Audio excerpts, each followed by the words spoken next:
အခုကျွန်တော်တုံးပြမယ်နော်ကျွန်တော်တို့တကယ်လို့ဒီမှာ stock top short ရဲ့လက်ကားရောင်းပေါ့နော်လက်ကားရောင်းဆိုရင်အဲ့မှာဝင်သွားပြီးတော့ရင်ကိုရောင်းချင်တဲ့ခါတိုင်းလိုပဲကျွန်တော်ရောင်းချင်တဲ့ဟာလေးကိုနှိပ်လိုက်ရင်အောက်မှာအတန်လေးထွက်လာလိမ့်မယ်ပြီးရင်အောက်မှာဒီတော့ထဲဘူးထဲဒီမှာရောင်းစဲလေးတွေကိုစိတ်ကြိုက်ကျွန်တော်သတ်မှတ်လို့ရတယ်ဒါကတော့အခုတွေ့လားကျွန်တော်တို့အခုမြင်ရတဲ့ဟာကကျတော့ဒီမှာ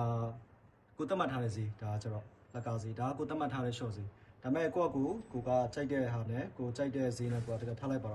တော့ကျွန်တော်တို့1900နဲ့တတ်မှတ်ပေးရဆိုတော့เนาะအဲ့ဒါလေးကျွန်တော်ရွေးလိုက်ဒါလက်ကားမှာဆိုတော့ကျွန်တော်တို့ကဝယ်တဲ့လူရွေးပေးရတယ်เนาะပြီးရင်ကျွန်တော်တို့ကဘာနဲ့လက်ခံမလဲပေါ့เนาะဒါကတော့အားလုံးသိပြီးသားပဲကျွန်တော်သုံးနေတဲ့ဒီပုံမှန်ဆိုတော့ဒါသိပြီးသားပဲပေါ့เนาะဆိုတော့ဒီလိုပုံစံမျိုးဒါကျွန်တော်လက်ကားမှာပဲ defend feature ရပါတော့လက်လေကကျွန်တော်သတ်မှတ်ထားတဲ့ဈေးကျွန်တော်သတ်မှတ်ထားတဲ့ဒီ short ဈေးတွေအတိုင်းပဲဖြစ်နေမှာပေါ့เนาะဒီမှာဆိုရင်ဒါကိုပဲကျွန်တော်တို့ကဆိုရင်ဒီမှာเนาะဒီလိုပုံစံမျိုးဒါကိုသွားပြင်လို့မရဘူးဒါတော့အခုကျွန်တော်တို့ဒါ user feedback တွေပေါ်မှာအခြေခံပြီးတော့ဒါလေးကိုကျွန်တော် update လုပ်ထားပေးရပါအဲ့ဒါဒီနေ့ကနေစပြီးတောင်းလို့ရပြီခင်ဗျာ